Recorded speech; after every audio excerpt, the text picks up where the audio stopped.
What up? I'm Josh Paulson, and welcome to Your Story Now.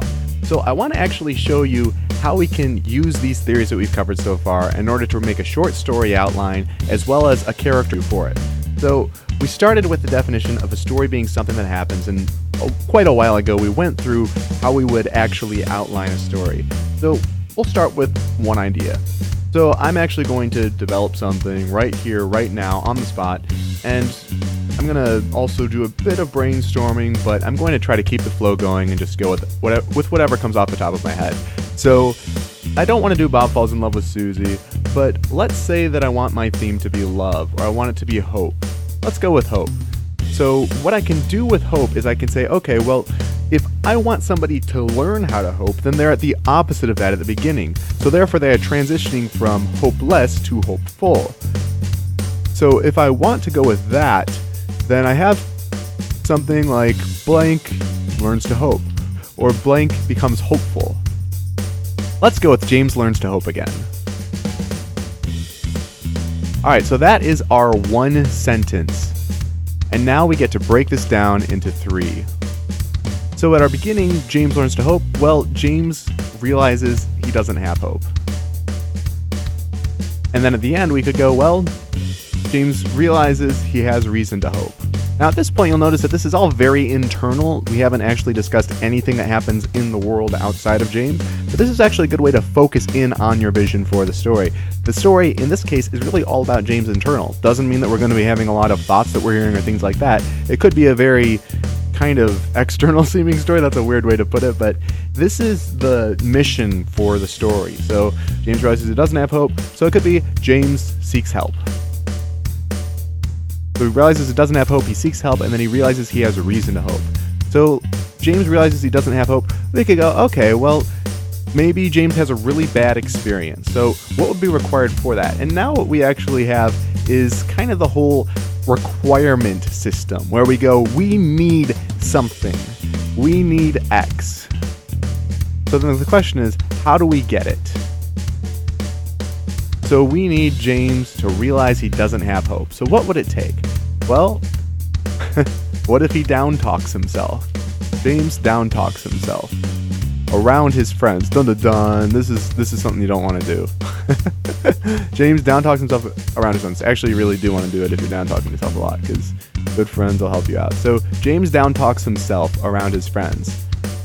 His friends shower him with compliment. I'm trying to figure out a way to word this that doesn't sound like he's fishing for compliments or something like that. But his friends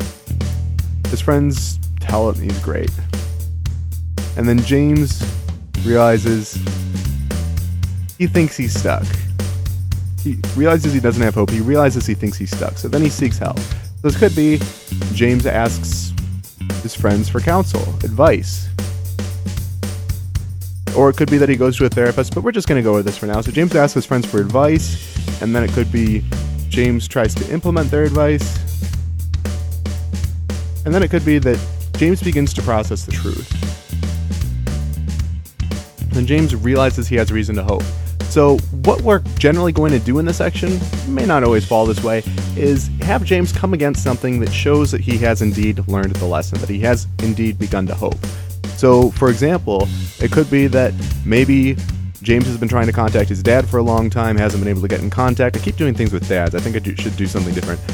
Let's say instead of dad, let's say James realizes he has reason to hope, or we need something that he hopes for. Let's say that James realizes that he has reason to hope for his younger sister moving forward. So his younger sister's been struggling in school, and he's kind of just feeling hopeless about the situation. He's not sure how to help her. So James begins to realize how he can help his sister improve. So he comes up with ways that he can help her. I'm going to reword that because that sounds kind of over the shouldery. James begins to help his sister with school. So he realizes he has reason to hope, and now we're starting to look more at external, and we have been a little bit more in this level, and that's pretty common for a story outline with the setup is that you're going to start with the internal, he learns to hope again, then go down to like him talking around his friends and connecting with people. So starting with the internal is actually a good way to begin your outline, and then you move forward into the external. James realizes he has reason to hope. James begins to help his sister with school, and then James sees his sister's self-confidence improve, and then James realizes that he can hope for people.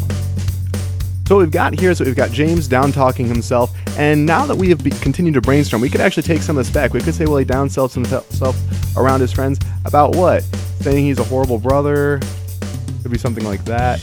We have opportunity here to keep developing this out. However, for now, I'm going to start developing out James. So we've got this outline here. So we know some things about James that have to be true. But we are going to follow the data, assessment, and backstory structure, the DAB structure. So we have some data here. So first we know James is underconfident. James is underconfident. James has a younger sister. Or we can write instead is an older brother. So he's underconfident, he's an older brother. So helps his sister with school. Well, how old is he?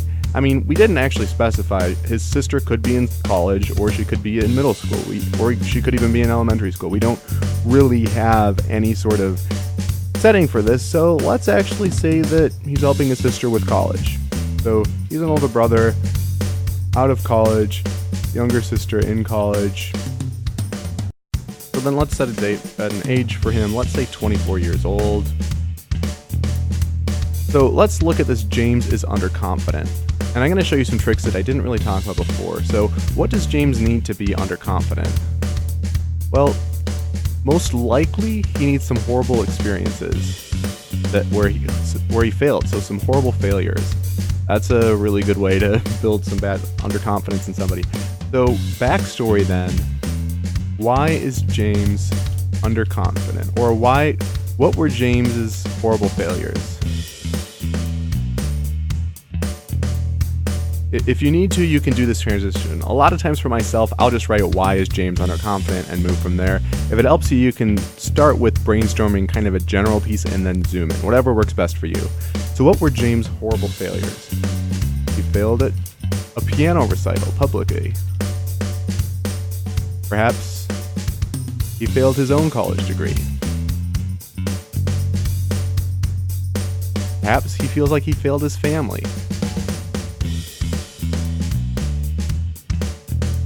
So we can actually keep breaking these down. So we can ask, why does James feel like he failed his family? Essentially, him feeling like he's failed his family becomes a new data point. We assess what's needed for that to happen, and then we ask the question, why does James feel like he failed his family? Again, like this is a structure, and if you need to start putting stuff back into data, back into assessment, back into backstory, you can. It's really for your own benefit, so use it however it helps you most brainstorm and move forward in your storytelling and development. So why does James feel like he failed his family? Well, it could be that growing up, he was responsible for taking care of the vehicle, and he did a bad job, and their car broke down. And as a result, his dad couldn't get to work and lost his job. There, that's a pretty good piece, and we can continue from here like this. I'm going to actually grab another piece now, and I'm going to say, why did he fail his college degree? Well, it could be he got bad grades because he was way too busy partying to try to get away from his other failures. So more self-sabotage, which then gives us more interesting data. Data, James self-sabotages. And we can continue from there, and we can keep developing this out. And what we're going to be able to do as we develop out James's backstory is that we are going to say, oh, okay, well, this gives us more info for here. So he asks his friends for advice. His friends warn him about his self-sabotage. So, okay, so he self-sabotages. We can take that back into the outline. And what you'll see is that as you develop your story out, you're generally going to jump back and forth and back and forth. And we can also start developing his friends. We can develop his little sister. We have all sorts of opportunities. So we've got these opportunities to keep developing out the story.